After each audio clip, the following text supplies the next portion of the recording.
행정법 같은 경우에는 기, 승, 전, 결 이렇게 되어 있어요. 기라는 거는 소송 요건 문제예요.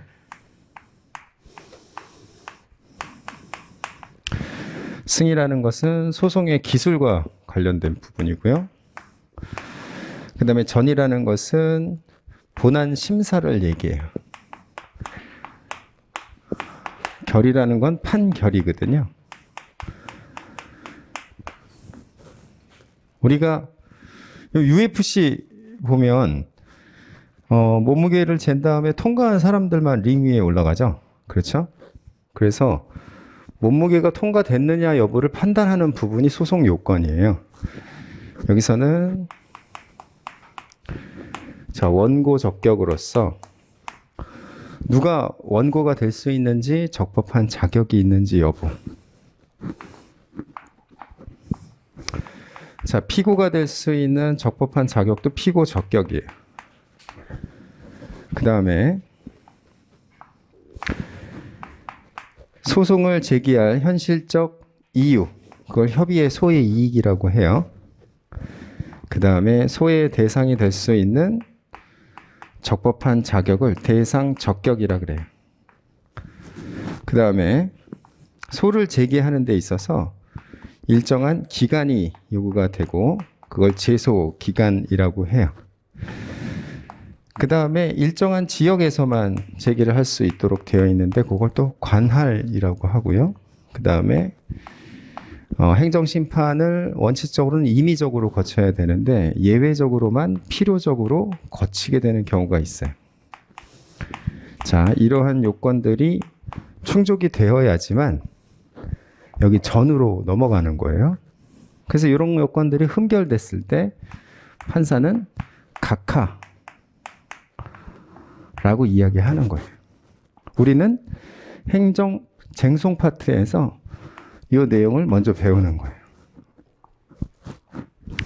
자, 소송의 기술이라는 거는, 그러니까 여기까지는 그림이 어떻게 되냐면, 자, 행정청,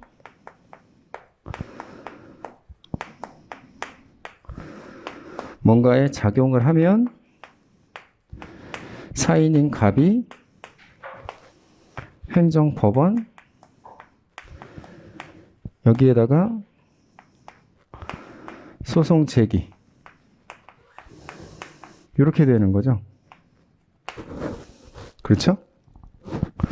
여기까지가 이런 그림으로 구성이 되는 거예요. 자, 여기가 굉장히 중요하죠. 그 다음에 이제 승으로 넘어가면 만약에 이런 요건들이 여기서 패스가 됐어요.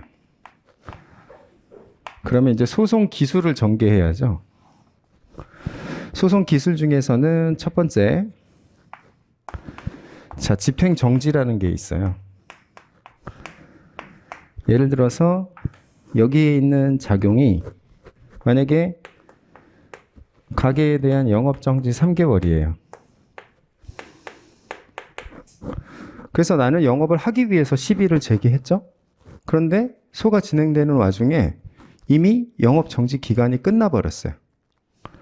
그러면은 나는 다시 영업에 복귀했잖아요. 그러니까 소를 제기할 필요가 없는 것도 있고 이미 영업 정지 3개월을 통해 갖고 빚은 쌓이고 다 망한 거예요. 그러니까 소를 제기하면서 요거를 어떻게 해야겠어요? 멈춰야겠죠. 그래서 이걸 같이 제기하는 거예요. 그러니까 소송의 기술로서의 집행 정지. 자, 이걸 또 배워 나갈 거예요. 자, 그 다음에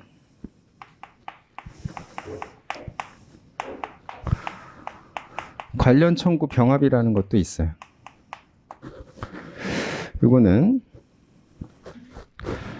자, 조세부가 처분을 했어요.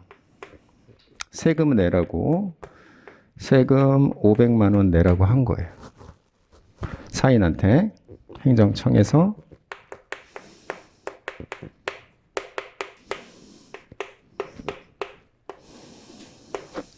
그랬더니 갑이 여기에 대해서 납부를 한 거죠.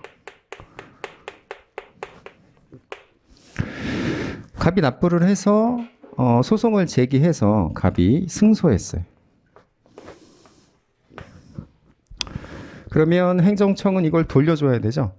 그렇죠? 그래서 원래는 500만 원을 다시 회복해 줘야 돼. 근데 만약에 500만 원을 안 주면 갑은 다시 소송을 제기해야 돼. 부당이득 반환 청구권이라 그래서 부당이득 반환 청구권이라는 소송을 별도로 또 제기해요.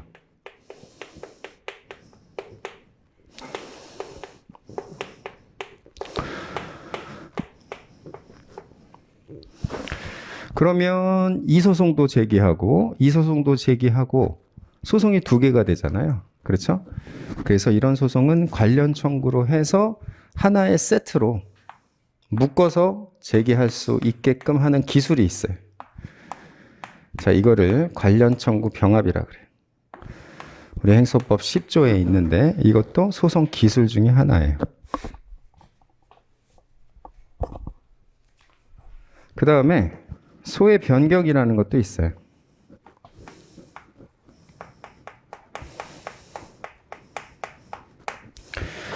소의 변경이라는 것은 자, 행정청이 갑한테 처분을 때렸어요. 그래서 얘가 취소 소송을 제기했어요. 근데 뭔가 취소 소송이 안 되는 케이스인 거예요. 소송 요건이 안 된다 그래서. 그러면 이게 소송이 죽죠? 그러면 만약에 이게 소송이 죽을 것 같으면 다른 소송으로 다시 이렇게 살리는 기술이 있어요. 소를 변경시켜서. 살려야 될 거 아니에요? 이게 예를 들면 취소 소송에서 당사자 소송이라는 게 있는데 죽은 소송을 살리는 기술이죠. 근데 이걸 왜 하느냐? 예를 들어서 이거를 9월 1일 날 제기했는데 지금 소송이 죽어갖고 다시 소를 제기하려고 그러면 12월 1일이라고 쳐보세요. 그럼 12월 1일 날은 이제 제소기간이 도과되었고 더 이상 소를 제기 못하는 거예요. 그러니까 9월 1일자에 원래 소송이 살았던 것으로 CPR, 회복시키는 기술. 그게 소의 변경이고 우리 행정소송법 21조에서 규율하고 있어요. 자, 그 다음에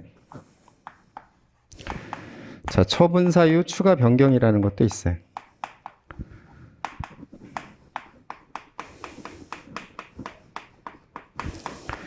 처분 사유의 추가 변경이라는 건 자, 행정청이 얘한테 파면을 때렸어.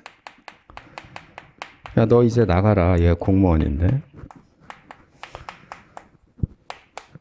그래서 얘가 이제 소송을 제기했죠.